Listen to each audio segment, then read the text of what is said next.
Aming Panginoon, aming Ama, maraming salamat po muli sa inyo pong patuloy na pagsama sa amin sa pagkakataong ito.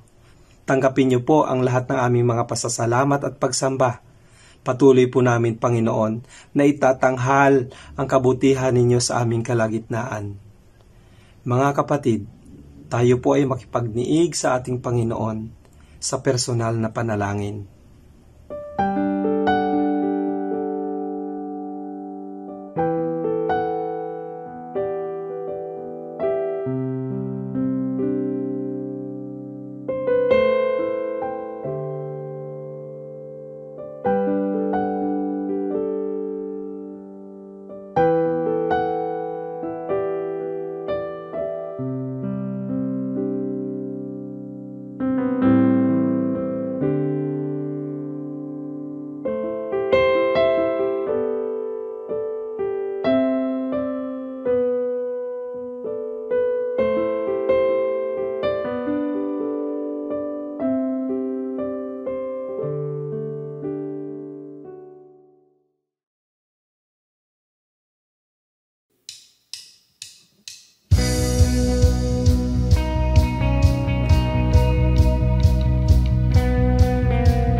pagwalhati sa inyo at sa inyo lamang namin iaalay aming dakilang Panginoon, aming Ama na tunay ngang pagmahal. Truly, Lord God, we surrender everything to you as we sing of your love, as we sing of your mercy, as we sing of your grace, Lord God, ay aming itinataas sa inyo ang buong buhay namin, O Diyos. Search our heart, Lord God, for only you know our ways. Kayo lamang, Panginoon, nakakaalam sa mga panahon na kami nangangailangan, sa bawat panahon na kami nag-iisa. Ang lahat ng kadiliman sa aming puso, O Diyos, alam namin inyong binibigyan ng liwanag. Kami inyong patuloy na inaakay, kami patuloy inyong minamahal, O Diyos. Kahit ganyan na lamang ang aming naisin, to sing of your love, to sing of your grace, that may our lives be filled with your love, Father. Purihin kayo, aming dakilang Diyos, aming dakilang Panginoon. Without you, without your love, without your grace, we are nothing, Lord God. We sing of your great love.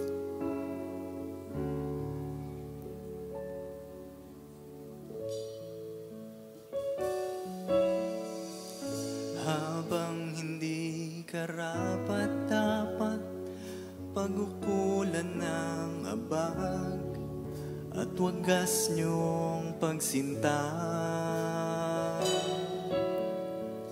habang walang kakayanan masuklian ka ng mabuti sa lahat niyong ginawa. Habang hindi karapat-dapat pagkukulan ng habag at wagas niyong pagsinta, habang walang kakayanan masuklian ka ng mabuti sa lahat niyong ginawa. Yakap niyo ako sa aking karumihan, inibig niyo ako nang di ka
Son,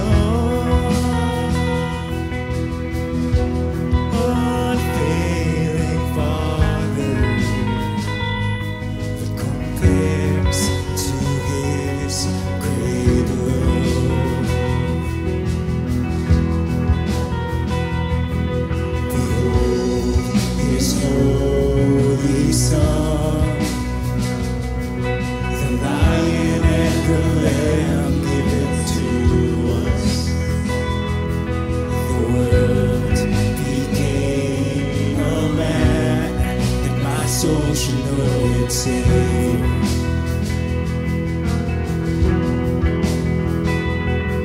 Forsaken for the sake of all mankind, salvation is in His blood. Jesus, Messiah, the righteous died for the world. It wasn't over, for He is the risen one. There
Paano lumalago ang isang isip? Kasi sabi sa Bible, we are changed from glory to glory. So from one degree to the next, there should be a change. And that should be a changing of the mind. Sabi sa Romans, be changed by the renewing of your mind. So kailangan lumalaki ang utak. At paano papalakihin ang utak? Dapat basagin ang bungo. Kasi maliit yung bungo, hindi lalaki ang utak. Kailangan basagin siya para lumaki yung utak at gagawa ka uli ng bagong bungo. At walang katapusang pagbasag dahil hindi natatapos yung growth from glory to glory. Especially spiritual growth entails a lot of change in the way we think. At lahat ng mga dakilang panahon sa kasaysayan ng sangkatauhan, dakila yon because it is a time of going out of boxes. Lahat ng mga himagsikan, mga revolusyon, pagpapalit ng gobyerno, lahat ng mga scientific breakthrough, it entails going out of an old box to get into yet another space that will become another box, and then to get out of it again when you grow. Kaya ganoon ang ibig sabihin ng growth. Kaya pag tinignan natin kung may collection tayo ng mga sinuot nating sapatos mula pagkabata, napakarami natin pinagkalakhan. Na kung ayaw mo nang umalis dun sa size na yon, matutulad ka sa mga sinaunang Chinese ladies, na ang sapatos nila, bakal, hindi lalaki ang paa nila. So, ganun din ang utak. Pag hindi tayo willing mag-change, we will never grow. Meanwhile, there is so much of God to know. There is so much of God to know beyond religion, beyond tradition, beyond even religious verses. Genesis 3:1. Now the serpent was more crafty than any of the wild animals the Lord God had made. He said to the woman, "Did God really say, 'You must not eat from any tree in the garden'?" So the sentence or the question has two parts. Yung tunay na tanong, did God really say that you must not eat from this tree? And the other part is, did God really say? At yan ang ating susuriin ngayon at i-apply sa ating buhay. Did God really say? It is important to ask. When a preacher preaches, you ask, did God really say that?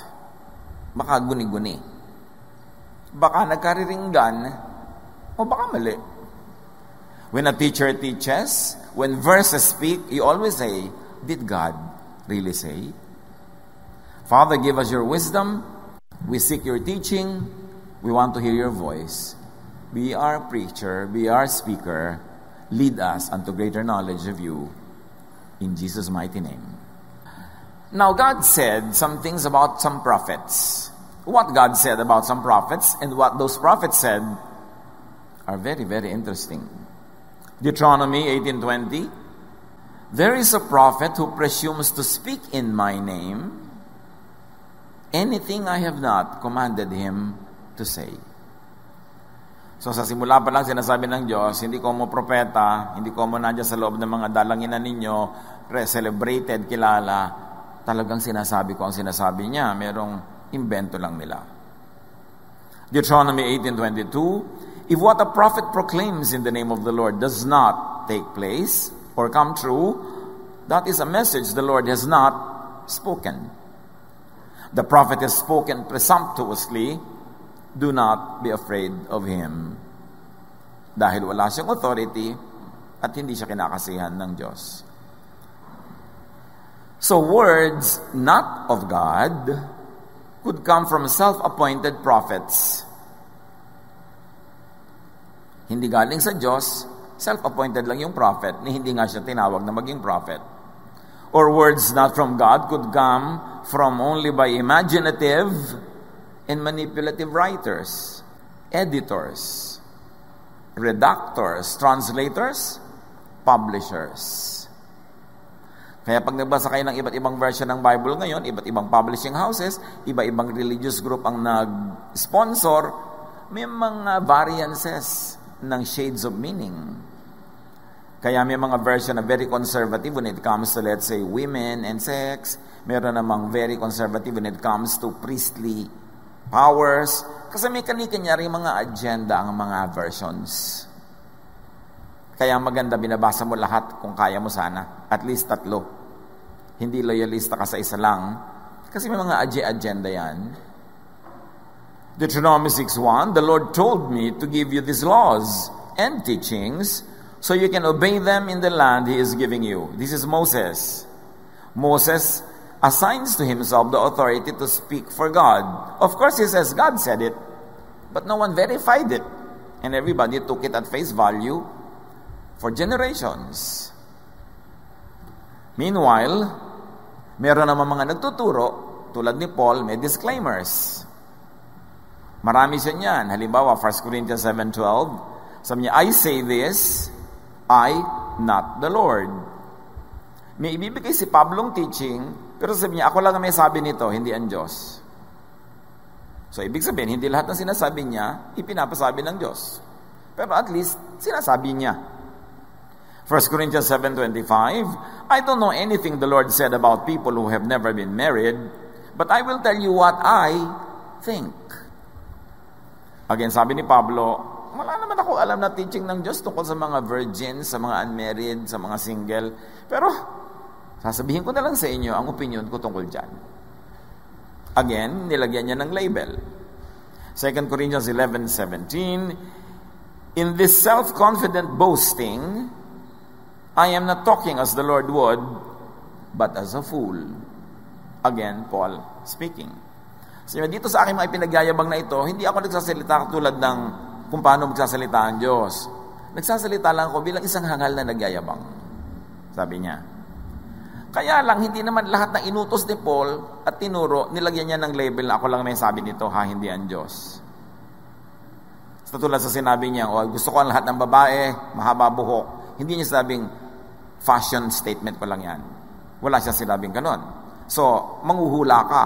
Ano ba to? Doktrina forever and for all or paglang bagay o paglang kapakipakinabang? Pag sinabi niyang dapat ang mga babae magbembelo, dapat ang mga lalaki maiksi ang buhok, ang babae mahaba, wala siyang sinabi kung galing yun sa Diyos o galing sa Kanya. At so far, siya lang isang very honest among the writers to say na may mga sinasabi siyang hindi talaga galing sa Diyos. Papaano kung ang sinusunod mong utos ng isang propeta, una, fake pala yung propeta. Second, yung sinasabi pala niya, hindi naman galing sa Diyos. Tapos buong buhay, hirap na hirap ka sa pagsunod, di ba lugi ka nun? Kaya mahalagang isipin at itanong, sabi nung ahas, did God really say that? 1 Kings 13:18, the old prophet answered, I too am a prophet, as you are. And an angel said to me, by the word of the Lord, bring him back with you to your house so that he may eat bread and drink water. He was lying. Hindi totoo sinasabi niya. Kasinungalingan. Pero prophet siya. 1 Kings 22:6-8, Ahab sent about 400 prophets and asked, should I attack the Syrians at Ramoth? Yes, the prophets answered. The Lord will help you defeat them. But Jehoshaphat said, just to make sure, is there another of the Lord's prophets we can ask? We can ask Micaiah, son of Imaiah. Ahab said, but I hate Micaiah. He always has bad news for me. So you see, may mga propetang consultant ang king at may mga sweldo lahat yan. So gusto ng king pumunta sa gyera, tinanong niya ang 400 niyang propeta. Chorus lahat, sabay-sabay, yes, papapanalunin ka ng Diyos. So niya, teka, para sigurado, wala na bang iba? May natira pa bang dapat tanungin? Sabi nung kausap niya, si Micaiah. Ayoko naman doon laging pinipigil ako. Puro bad news, puro hindi niya gusto ang gagawin ko. So you see, magkasalungat yung mga ideya ng mga propeta. At kung kanino makikinig yung king, mapapahamak siya o mapapabuti. Tulad din natin ngayon, kung kanino tayo nakikinig na propeta, mapapahamak tayo, mapapabuti, giginhawa o hihirap, sasaya o lulungkot. Pero admittedly, sabi nung hari, ayoko naman sa prophet na yan killjoy. Lahat na lang, sinasabi niya, hindi maganda. So syempre, ang gusto ng mga tao, ang nakapaligid sa kanila, yung yes lang ng yes. Na madalas, ikinakapahamak nila. Isaiah 9:14 to 16. In one day he cut off their head and tail, their leaves and branches. The rulers and leaders were the head, and the lying prophets were the tail. They had led the nation down the wrong path, and the people were confused. So isang talinghaga, pinutol dalawang ulot buntot. Ang ulo daw yung mga political leaders at ang buntot yung mga religious leaders. At sa gitna nila yung katawan, yung lipunan, yung mga tao na dinadala nila sa kapahamakan. Nalilito lang ang mga tao sa buwatan ng mga political and religious people para ang mga tao ay mapahamak. And this happens up to today.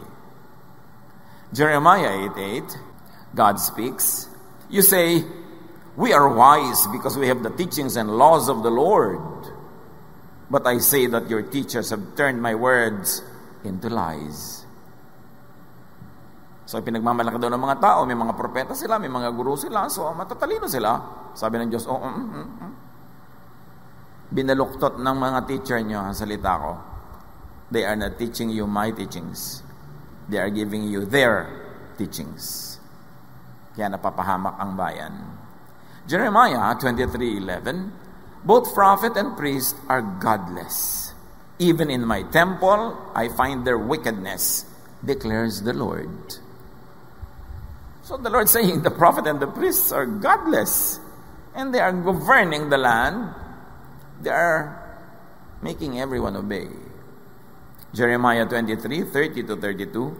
These unfaithful prophets claim I give them their dreams, but it isn't true. I didn't choose them to be my prophets, and yet they babble on and on, speaking in my name while stealing words from each other. And when my people hear these liars, they are led astray instead of being helped. So I warn you now that I am now the enemy of these prophets. I, the Lord, have spoken. And we can go on and on. If you're going to read your scripture, buisit na buisit ang Diyos sa mga propetang yan. Ang dami nilang mga itinurong baluktot tungkol sa Diyos, sa relihiyon, hindi nila ipinapakilala ang tunay na Diyos. Sinasabi natin, God made man in His image, but religious people make God in their image.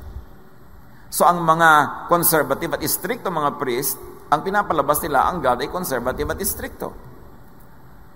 Yung may mga political agenda na religious leaders, pinapalagay nila na kampe sa kanilang politics ang Diyos. Umiimbento sila ng imahe ng Diyos ayon sa kanilang sariling imahen. They project on God their own fantasies, their own teachings, their own ideas, and make God seem to have said those things so people will obey. That's why God sent Jesus. Purgang-purga na ang Israel sa mga katuruan ng napakaraming fake. Mga katuruan na hindi nagpapakilala sa Diyos, nagpapaira lang ng mga kagustuhan ng mga pare, kagustuhan ng mga scribes, ng mga Pharisees and teachers of the law. Kaya yung mga grupong yan ang number 1 na talagang binasag at binangga ni Jesus. At sila rin ang nagpapatay kay Jesus. Kung ang mga katuruan nila ay tama na, ba't ipapadala pa si Jesus? Di redundant. Repetition lang. Sayang ang pagod. But God sent Jesus, the image of the invisible God. In Him, the fullness of the deity lived in bodily form. And according to John chapter 1, He came to show us the true kindness and the true goodness of God. In other words, the temple system in Israel was a failure in showing who God really is. Punong-puno sila ng mga sarili nilang agenda. Now, siyempre, ang number 1 nila laging sinusunod are the scriptures nila. But the Jewish scriptures that we call Old Testament was written by priests who had religious, political, and social agenda. At nandun sa mga scriptures na yung sinasabi ng Diyos na mga fake ang sinasabi nyo, hindi yan ang turo ko. Nandun, kailangan malaman mo kung alin. Kasi mga prophet din sila, kilala din sila, sinusulat din sila. May mga political agenda sila. It's very good to review how the Old Testament was written and at this particular point, Genesis. The stories of creation, the stories of Genesis, were floating around in oral format, kwentuhan, hindi yan nakasulat, around 1200 BC. Especially during the times of David. Very popular, kumakalat kung kani-kanino. At siyempre, ang alam nyo naman ng oral kwento, may kanya-kanyang version yan. Pag nagkwento ang lola mo tungkol sa panahon ng hapon, ibang version yun sa lolo mo, ibang version yun sa lolo ng kapatid mo, o ng kaibigan mo. Siyempre, oral yan eh. May kanya-kanyang input yung nagkukwento. Sometimes, every kwento becomes more fabulous with each retelling. Para bida yun nagkukwento. So, paganda ng paganda, papubuloso ng pabuloso. But the stories of Genesis, for instance, were going around orally 1,200 years BC. But it got only written in 587 BC to 539 BC during the Babylonian captivity. We think that the first 5 books of the Bible are very, very, very old.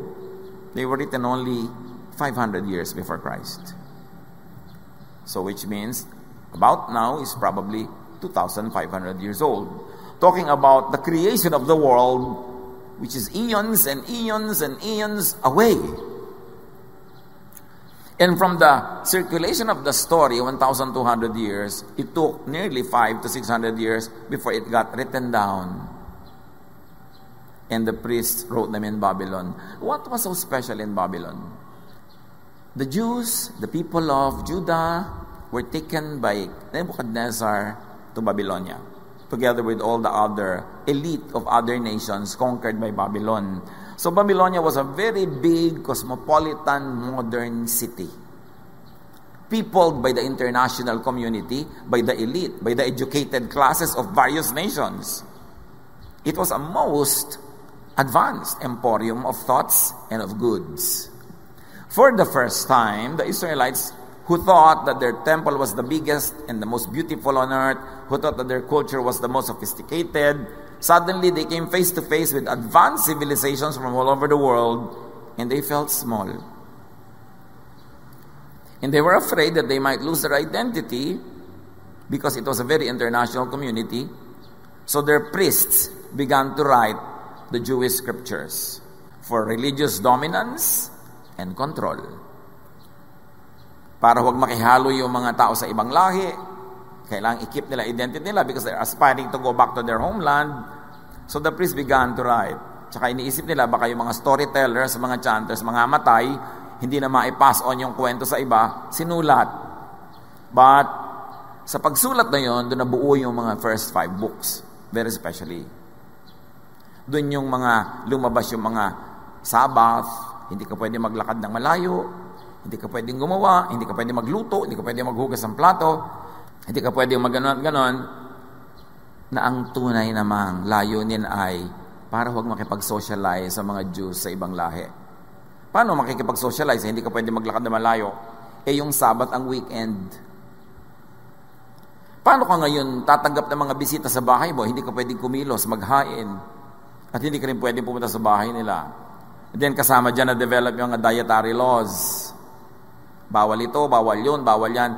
Kasi paano ka pupunta sa bahay ng ibang lahi kung hindi mo naman kakainin yung pagkain niya dahil bawal? Paano mo siya iimbitahin sa bahay mo kung hindi mo naman siya mapapakain ng gusto niya kasi hindi ka maghahanda nung bawal? Nandun na yung lahat ng mga kautusan nila, huwag kayong mag-aasawa ng foreigner, huwag kayong mag-ganito, huwag kayong mag-ganyan. Tapos sabi ng mga priests, sabi yun ng Diyos.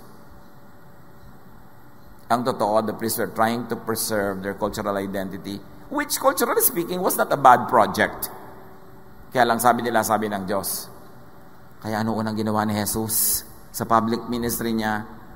Doon pa siya naghimala sa Sabat. So, yan ang sabi ng Diyos. Walang ganyan. Sabat was made for man, not man for the Sabbath.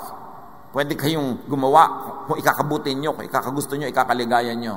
At tapos, anong bawal-bawal ng pagkain? Kaya sinabi ni Jesus, it's not important what gets into your mouth, but what gets out of it, your words. So in other words, invento ng mga priest yung mga teaching na yon. Kasi kung yun talaga, sabi ng Diyos, di lumalaban si Jesus sa Diyos. Pero dahil pinawalan ni Jesus yung mga tao doon sa mga laws na yon, ibig sabihin, hindi naman talaga galing sa Diyos. It followed a religious agenda, a cultural agenda. Deuteronomy 17:18, the official copy of God's laws will be kept by the priests of the Levite tribe. There is control. No read, no write naman yung mga mamamayan nun yung mga priest lang marunong magsulat. So pwede nilang isulat, pwede nilang burahin, pwede nilang dagdagan. Sila naman ang nagtatago So you see the empowerment of the priests. But what they first wanted was a preservation of identity and separation from the nations. Kaya lahat ng mga teaching ng Old Testament hanggang New na separate,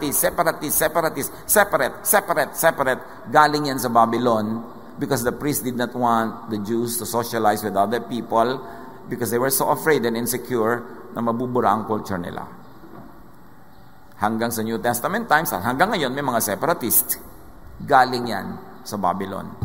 Anong separatist? Anong ginawa na naman ni Jesus? Kung saan nandun yung mga tinatawag na mga priest sa mga makasalanan, doon siya uupo, doon siya sasama sa kupagkain, doon siya nakikihalubilo. He was called a friend of tax collectors and sinners. Mababa ang pagtingin nila nun sa mga babae, lalo pagka nireregla o nanganak o kung ano-ano, kasi hindi naman nila naiintindihan yung reproductive cycle nun So unclean kapag may dugo. Anong ginawa ni Jesus? Hinayaan niyang hawakan siya ng babaeng dinudugo for 12 years. Tapos yung mga babae, hindi dapat makihalubilo, dapat paanakan lang sila. So si Martha, nung pinipigil niya si Mary, dapat sa kusina ang mga babae. Sabi ni Jesus, no. She chooses to be with the men, it's better. Because she will learn and she will be liberated from all of these enslaving traditions. She has chosen the better portion. Mary sits with the men. Pag pinag-aralan nyo lahat ng mga ginawa ni Jesus, binangga niya yung mga katuroan na yan. Ngayon, isa lang ang dapat natin isipin. Kung talagang galing yan sa Diyos, ba't babanggain ni Jesus? At kung binangga ni Jesus, Jesus is the image of the invisible God. In the fullness of time, God sent forth His Son. And Jesus is the way, the truth, and the life. Ibig sabihin, hindi yung mga katuroan na yon ang gusto talaga ng Diyos, kundi yung kais-isang itinuro ni Jesus na katuroan, love. To the point na yung babaeng caught in adultery, papatayin, babatuhin according to the law, hindi ni pinabato ni Jesus. Either Jesus was the biggest lawbreaker or that law was not really the law from God. That's why hindi yun pinairal ni Jesus.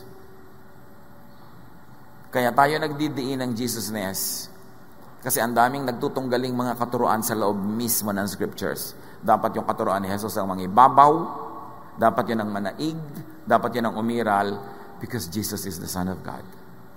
Jesus is our Savior. Jesus is the one who died for us on the cross. And Jesus is the one who resurrected to save all of us. Sino ang dapat natin pakinggan? Siguro hindi naman mahirap pumili. Dapat ka pa rin makinig doon sa mga katuroan ng iba kung nakakabuti. Pero optional na lang yan. Hindi yan must. Yung mga katuroan ni Jesus ang must. Because He is the way. He is the truth. He is the life. He is the light of the world. Ibig sabihin, madilim bago siya dumating. Grabe nga ang relihiyon nila. Yun ang buong buhay nila. Madilim pa rin. Kaya ipinadala si Jesus. So the priest had an agenda, social control, and social engineering. 1 Samuel 2:35, I have chosen someone else to be my priest. Someone who will be faithful and obey me. I will always let his family serve as priest and help my chosen king. Can you smell politics? So may mga pinili daw priest at ito ang mga mag-a-advise sa king. Kaya hanggang ngayon, ang mga priest gustong makialam sa king. Kasi ito yung president sa Jewish scriptures. But of course, this office was appointed by the priest unto themselves. Sila naman yung nagsasabi ng lahat ng yan At sila naman ang nagsulat ng lahat ng yan. Kita natin kung ano yung galit ng Diyos sa mga mali nilang sinabi, mali nilang sinulat, hindi yan ang gusto ko, hindi yan ang kalooban ko, sabi ng Diyos. Kaya dapat tayong manuri. The priest had an agenda, Jewish nation building. At kailangan para maging nationalistic sila, ay papaniwalain nila ang kanilang mga sarili na sila lang ang mahal ng Diyos, sila lang ang bayan ng Diyos. At kung kailangan nilang pumatay ng mga babae, bata, matanda, para kumuha sila ng mga lupain ng iba, gagawin nila yon dahil sabi daw ng Diyos. Pakaisip-isipin nyo, ang Diyos, sasabihin sa kanila, itong lupang ipapamana ko sa inyo. Wow, thank you po. Teka, pero may mga tao dun eh. Patayin nyo muna sila lahat.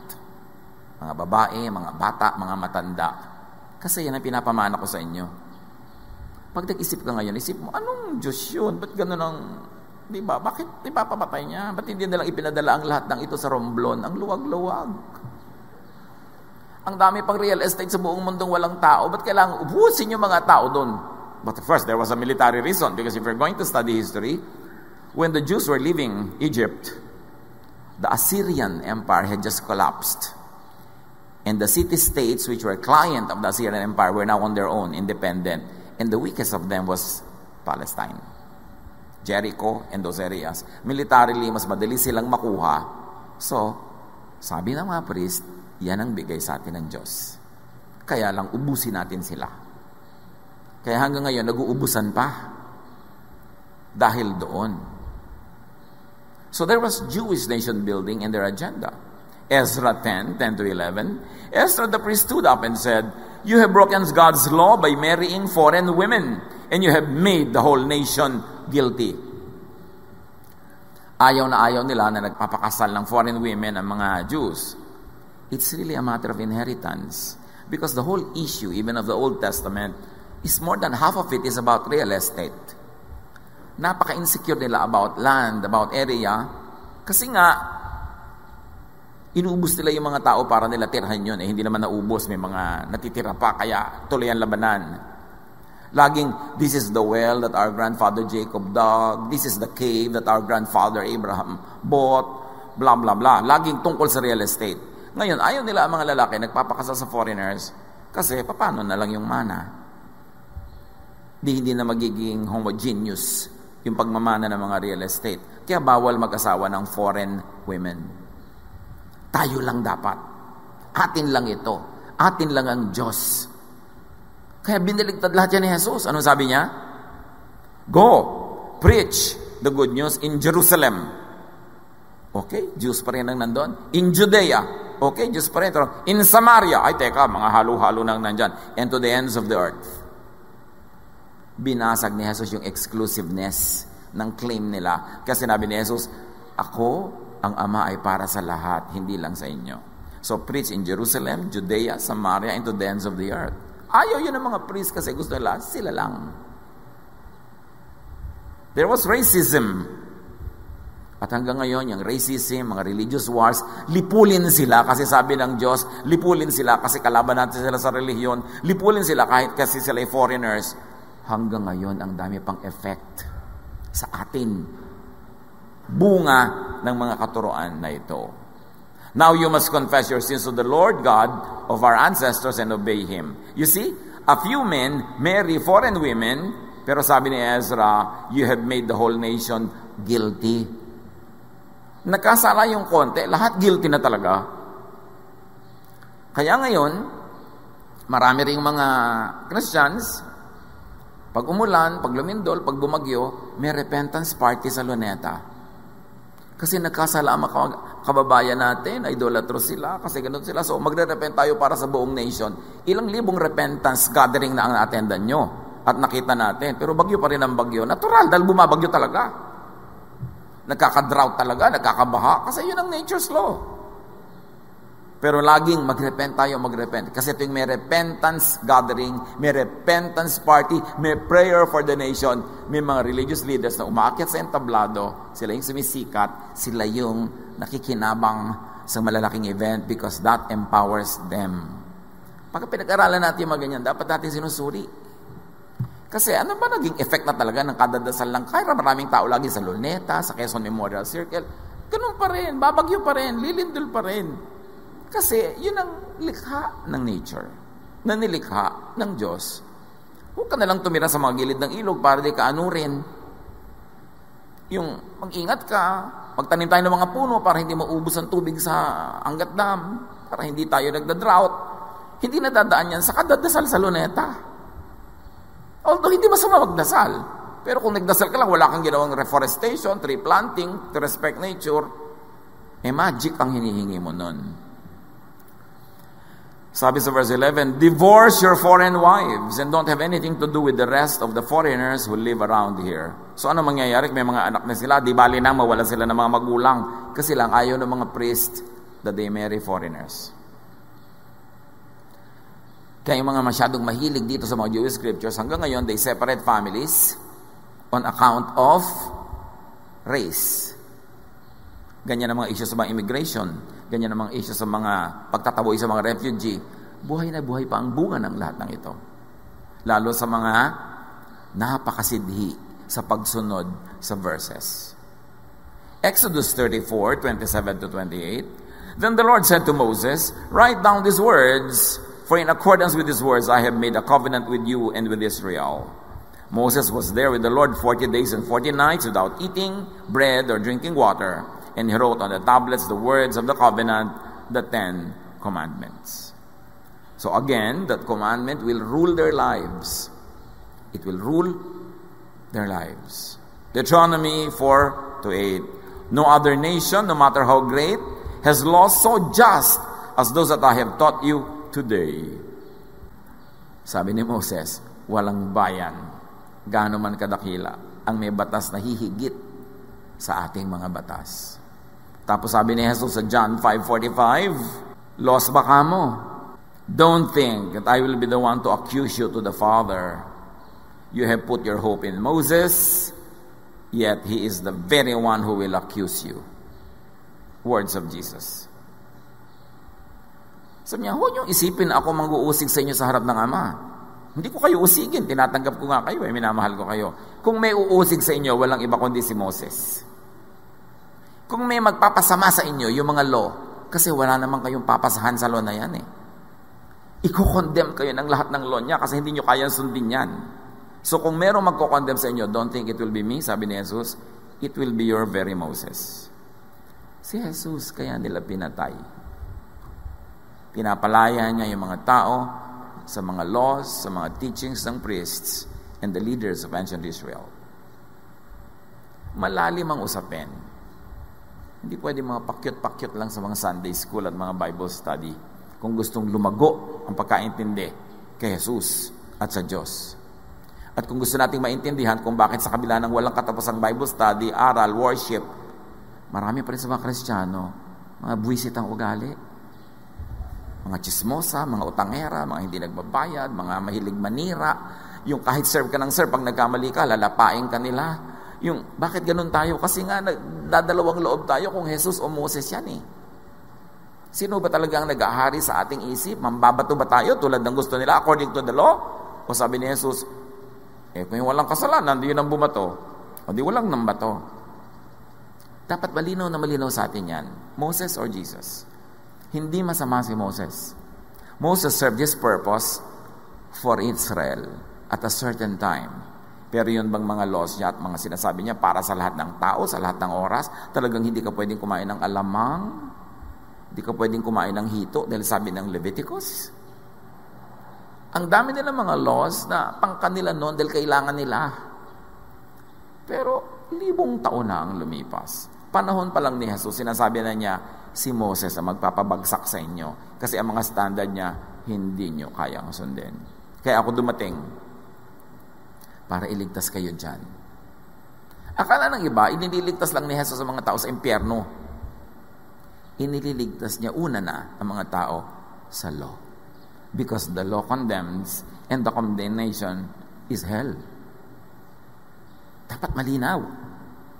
What Jesus said about what some prophets, priests, Pharisees, and the teachers of the law said, God said. Baka nalilito na kayo dyan. Anong sabi ni Jesus tungkol sa mga sabi ng mga tao na sabi daw ng Diyos? He replied, Isaiah was right when he prophesied about you, hypocrites. Kausap niya, religious leaders. As it is written, these people honor me with their lips, but their hearts are far from me. They worship me in vain. Their teachings are but rules taught by men.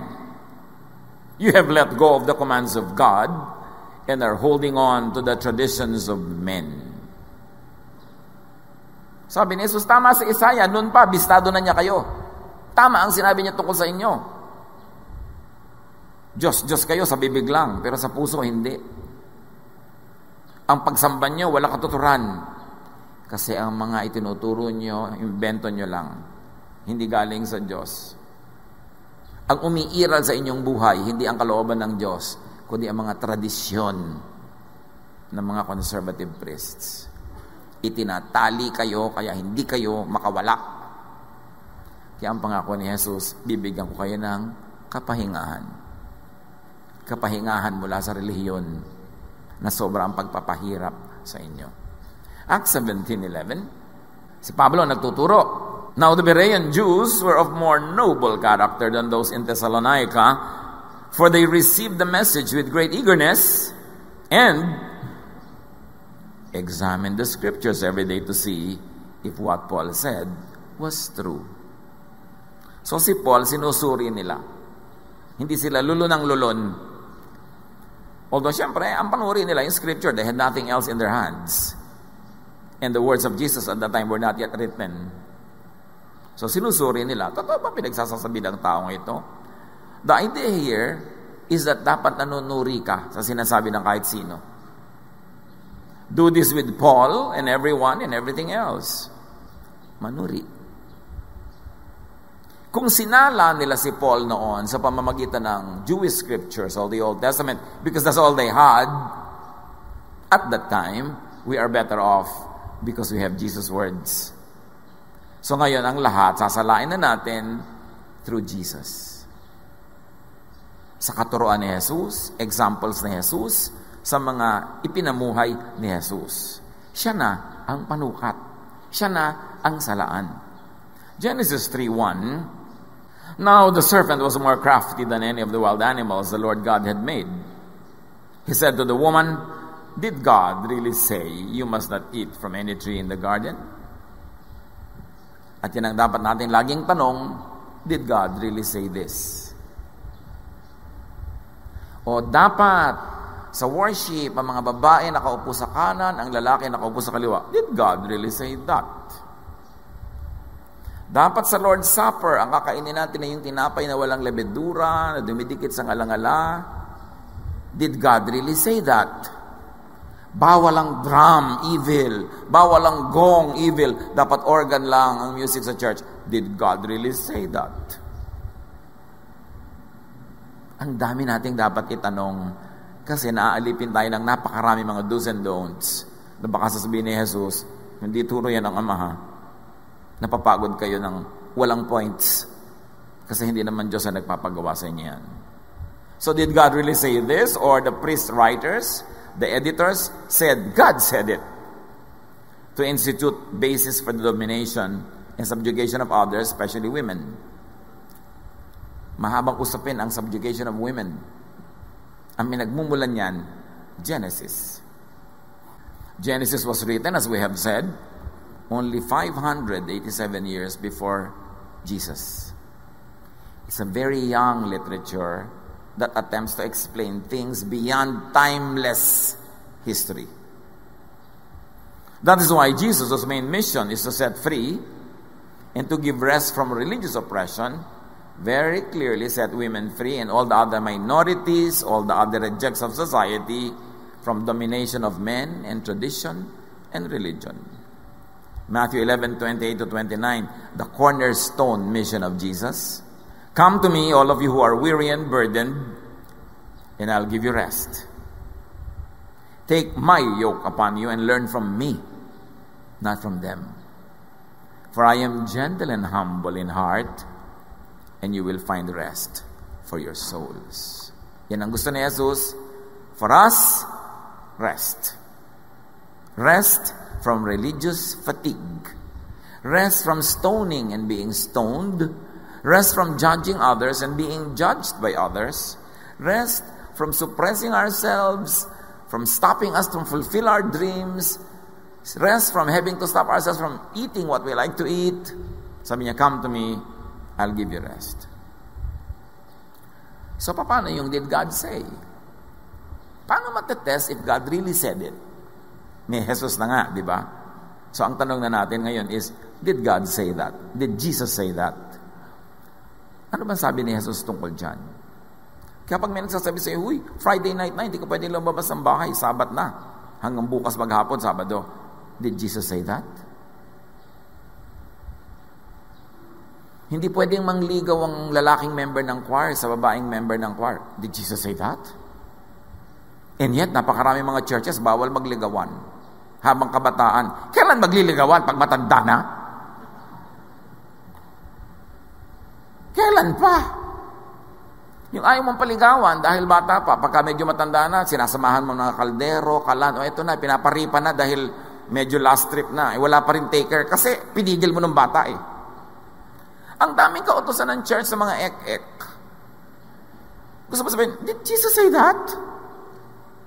Oh, member kayo ng banda, hindi kayo pwede tumugtog sa mga bar. Did Jesus say that? Oh, hindi pwedeng gamitin ito dyan. Ito iba na ladako. Ang daming ganun. Dapat nating reviewin. Kasi kung hindi natin re-reviewin, hindi tayo makikinabang, sayang ang kamatayan ni Jesus na ibinayad para tayo palayain. So you always ask that, did Jesus say that? Nung minsan, Sunday morning, may naglalabasan na mga pamilya, dinig na dinig ko yung isang young person, sabi sa nanay niya, "O mami ha, basta mula ngayon, Jesus-ness na lang tayo." Sabi ko, ano kaya yung, mga Moses-ness ng mami niya, mami-ness sa bahay, no? Basta sabi niya, o nga, basta Jesus-ness na lang tayo. Of course, this is not to be abused, no? But yes, we should be free to do what is that bad. Ano masama na mag-ibigan, nagkakagustuhan? Basta alam mo kung hanggang saan yung tama at hindi ka nagkakalat sa buhay mo. May mga ganung bagay. Mark 10:45. The Son of Man did not come to be a slave master, but a slave who will give his life to rescue many people. And indeed, Jesus gave his life. John 8:36, so if the Son sets you free, you will be free indeed. So referred to, measure and screen by the Jesus filter all biblical teachings that dominate and oppress women, men, children, old people. The Jesus filter. Lahat ng katuroan, kay Paul-ness yan, kay Moses-ness yan, kay James-ness, salain kay Jesus, yung papasalang sa kanyang loving way, ang ipamuhay, sundin, at yung hindi, ilagay na sa isang tabi. Kasi Jesus died to set us free from those. So ang tanong, did God really say?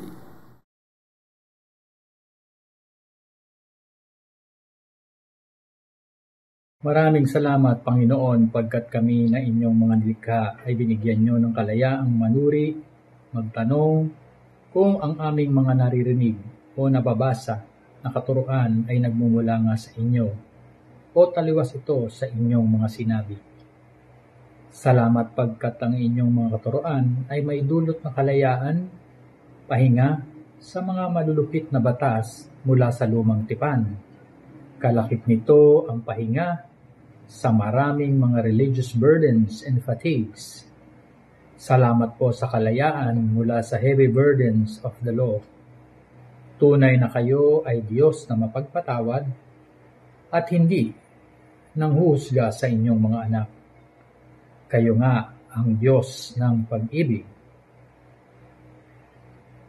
In a moment of silence, patuloy po nating papurihan ang ating Panginoon.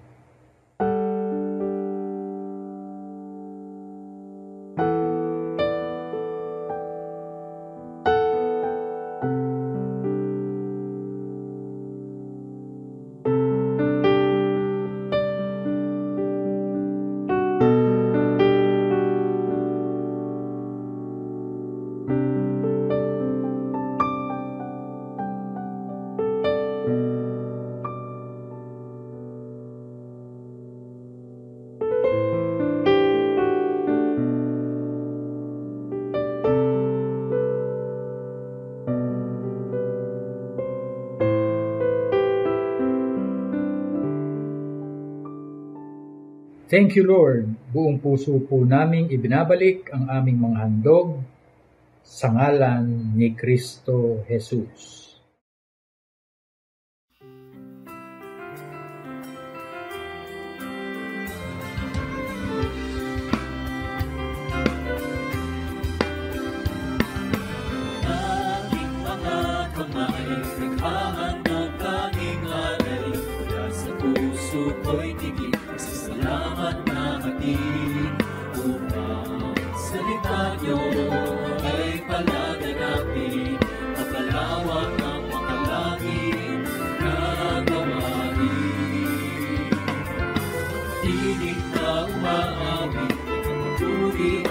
hinahatid sa salamat at sinasambit, talagay walang patid.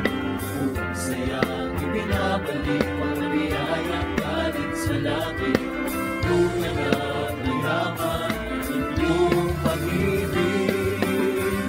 Ang aming alay, O Diyos, ay tanggapin. Handog na pinakamainam ang aming dadalhin. Lahat ng ito'y sa inyo dinamdalin. Manala at tungo sa inyong gawain. Ang aming alay, O Diyos, ay tanggapin. Handog na pinakamainam ang aming dadalhin. Lahat ng ito'y sa inyo dinamdalin. Nakalakan tungo sa inyong gawain.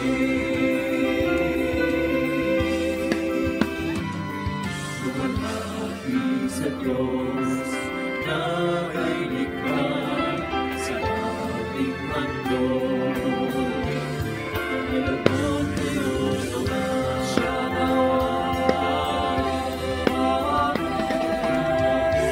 Siya nawa.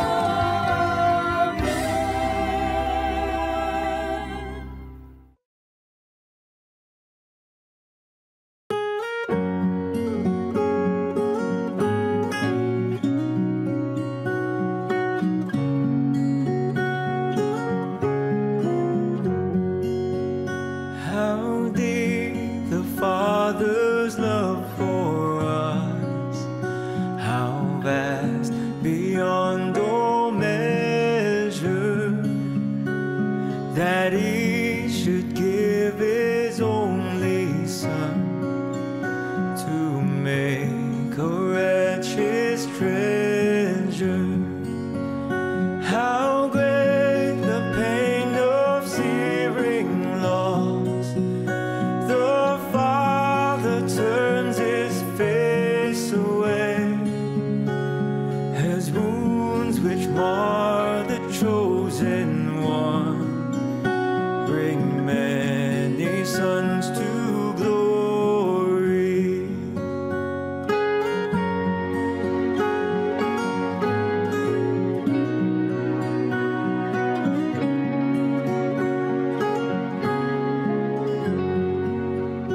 Behold the man upon a cross, my sin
Salamat, Panginoon, sa muling pagtanggap niyo sa amin bilang iyong mga anak.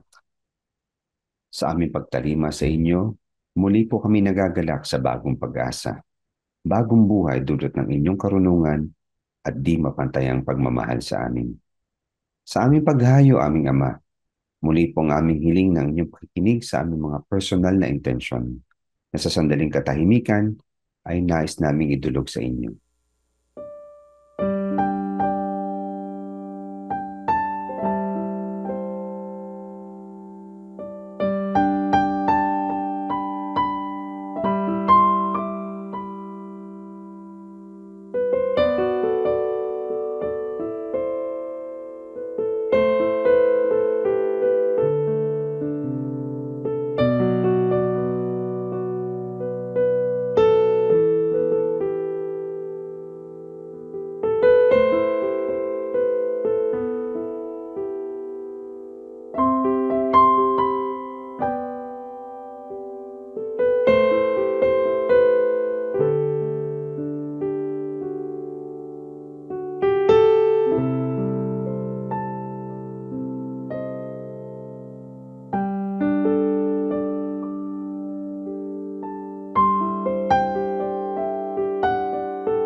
Muli po namin inihahayag ang aming pagpapaubaya sa inyong banal na Espiritu na manaig sa aming mga buhay.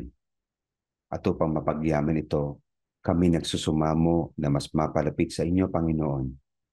Turuan mo po kaming mamuhay na naayon sa inyong katuruan ng pagmamahal, kung saan namin natatagpuan ang tunay na kasiyahan, tunay na kayamanan, tunay na kapahingahan at kapanatagan ng kalooban.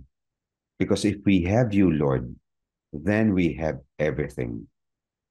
And as we depart from this place of worship, we once again pray for your Spirit to remain in us, that we may be blessed and protected. Provide us with the wisdom and courage to make you the center of our lives, to be guided with your wisdom, and continue to be the channel of love, healing, and peace. Surround us with blessings after blessings every day, so that the works of your hands in our lives will be our testimonies of your loving goodness for those around us. All this we ask in the mighty name of Jesus.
Day by day we grow more forgiving. Day by day we are more accepting. Day by day, growing with a kinder heart, like Jesus more and more, from glory to glory. Day by day, let's be more loving. More kind,